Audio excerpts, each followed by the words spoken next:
Here's a little spring update, pre-spring update on the garden here.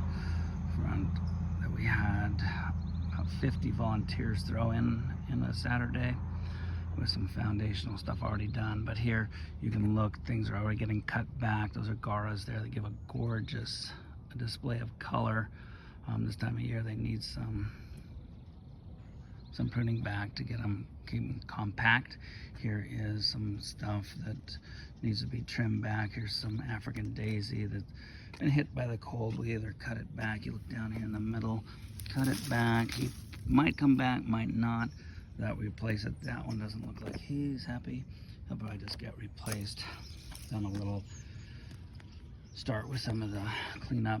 This back here is a drainage system. This is a no-no. Never do that, because if you have seeds in there, they're just gonna like fall down into it.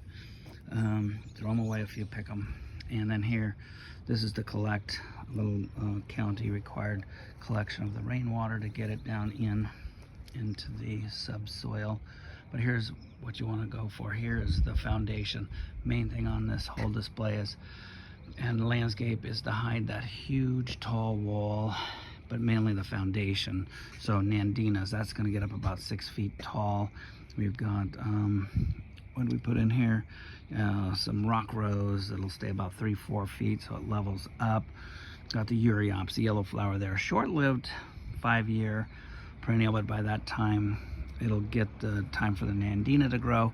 Besides the fact, those will give you some beautiful color. Here along this wall that made our little catch basin for the downspouts, so it would go down into the soil, that has some rosemary, and it's doing exactly what we wanted to do, soften that rock wall. But we got to keep it short, or it'll go 3-4 feet tall. So that all those top growth will be cut out. Have a real nice smell when you're doing it. Here's a little display, gives you the thought of this creek bed and a tree over this little Japanese maple we put in. But here again on the wall, rosemary. We have some verbena, awesome little ground cover. Check that out. It'll be covered with those lavender blooms in the heat. Put in some, I love putting temporary things that give space. That was some chard, dark leafed chard. Gives a nice contrast. Come along, some more of that. Star jasmine, we want that up the wall, but he's not looking too hot. And we're coming along. Some of the chard did really well, but we had some bug damage. Here over here, same thing, some bushes.